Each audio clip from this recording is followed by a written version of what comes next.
Today we look into the crazy accurate SG550.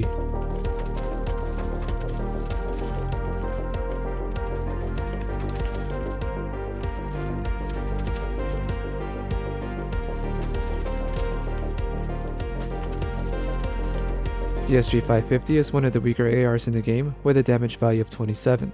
Compare that with the M4 rifle that has the damage value of 30. Both the SG550 and M4 rifles are fairly similar in stats, and outside of the damage value, the only other meaningful change in stats are the recoil and bullet velocity. The M4 has more vertical kick in its recoil, whereas the SG has a lot less vertical kick but a little more horizontal recoil.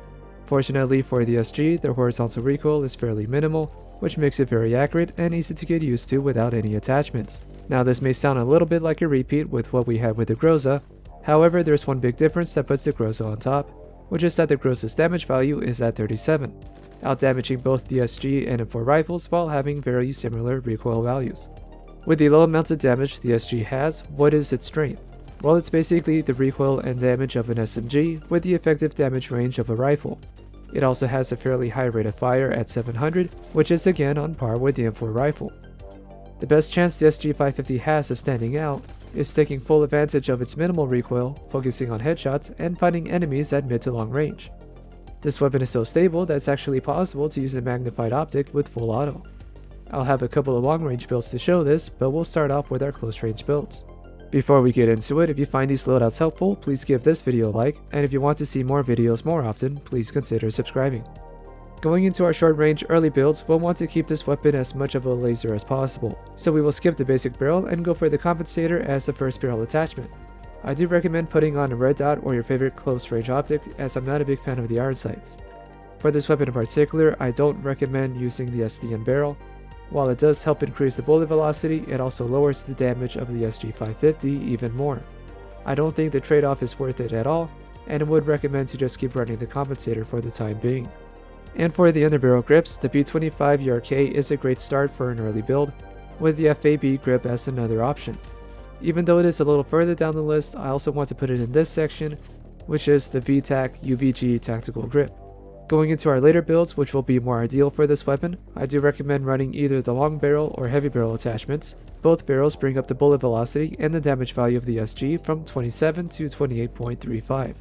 It's not a massive increase in damage, but it does help make it a little more competitive. And using this weapon at close to mid-range, you'll want as much damage as you can get. This does add a little more recoil, so we will have to pair that with a good underbarrel grip. Before we get to the grips, however, if you want to try out any other barrels, I recommend the DGN, Tactical, and NT4 barrels. They all do more or less the same thing, with the NT4 barrel also helping with the bullet velocity for longer range targets.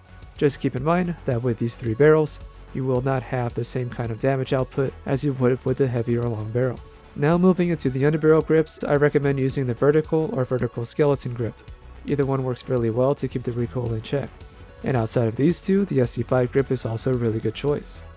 In regards to suppressors, they can work for this weapon. The SG is very easy to control, so with a B25 or SC or the vertical grips, it's worth running it if you want to run a suppressor. And as always, the long suppressor adds more recoil, so if you want a more manageable build, it's best to run the short suppressor. For long range, it's going to look very much like the short range builds.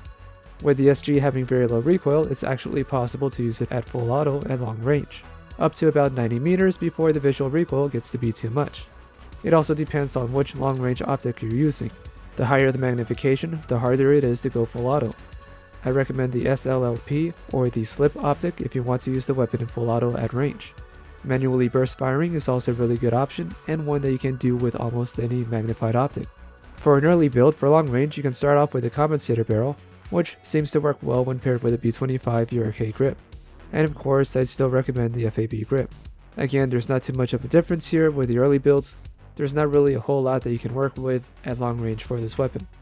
And with all the attachments available, using the vertical grip helps out a lot with staying on target at range, and this will help you be able to go full auto with high magnified optics. Not that it's necessarily useful when going against targets past 100 meters, but it's a nice option to have when enemies are running towards you. More than anything else, it allows you to better tolerate the visual recoil high magnified optics have, without having to resort to a canted sight. This would also include the vertical skeleton and the SC5 grips as well.